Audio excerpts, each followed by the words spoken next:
अमीक जमे जी, आपने बहुत आसानी से कह दिया कि अगर बाबर के डीएनए की बात हो रही तो सभी मुसलमानों की बात हो रही है। आप लोगों ने माफिया को मठाधीश से कंपेयर कर दिया, उसमें कुछ गलत नहीं था।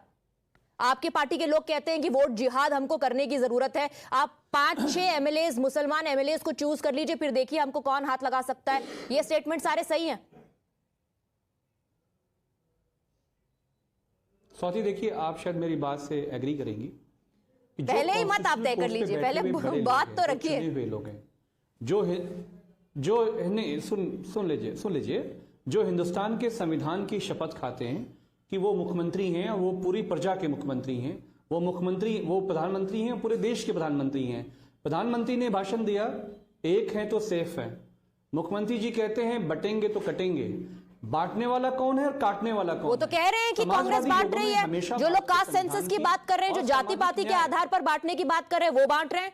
उन्होंने कब इस बात से इनकार किया? तो खुलकर कह रहे हैं इस बात को।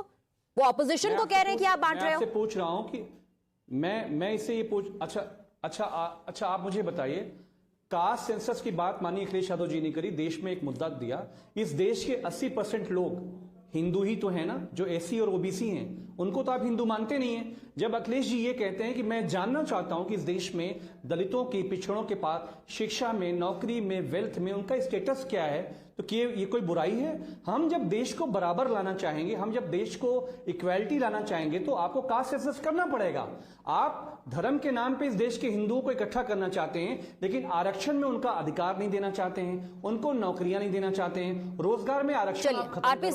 विश्वविद्यालय में 70% पोस्ट बाकी हैं, हिंदुओं को मिल रही है, लेकिन आप नहीं देना चाहते हैं। आरपी सिंह जी, इन सब मुद्दों से ध्यान भटकाने के लिए मुख्यमंत्री योगी आदित्यनाथ जी ने बटेंगे कटेंगे, ये कॉन्स्टिट्यूशनल भाषण नहीं है, ये शोभा नहीं देता है, एक योगी को भी शोभा नहीं देता है। लेकिन हमारे हर्षवर्धन त्रिपाठी जी को हर बात नहीं, माफिया और मठाधीश में पैरेलल्स ड्रॉ करना शोभा देता है।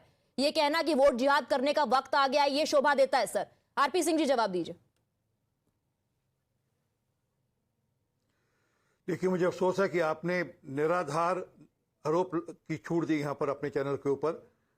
इन्होंने झूठ बोला, सपा के प्रवक्ता ने लगातार झूठ बोला और ये जानकर आग भड़का रहे हैं। देखिए, ये लोग आग भड़का रहे हैं। इन्होंने कहा कि जो जैन साहब थे, जो वकील थे, उन्होंने वहां नारे लगाए, जहां उनके चलते वहां पर दंगा हुआ। कोई दंगा किसी दो धर्मों के बीच में नहीं हुआ, जो जातियों के बीच में हुआ। वो मुसलमानों को, जो वहां लोकल क्षेत्रीय मुसलमान जिनको खड़ा किया गया था, जिनको भड़काया गया, जिनको जान के स्वार्थपूर्ण भड़काया गया, और उनको पुलिस के सामने आमने सामने खड़ा किया। और इन्होंने कहा कि पुलिस ने उनको मारा। ये अभी तक जांच में है और जांच में निकल कर आया कि वो गोलियां जो थी वो पुलिस की गोलियां नहीं थी। वो गोलियां के जो खोल पाए गए, वो पाकिस्तान के खोल पाए गए या अमेरिका के खोल पाए गए।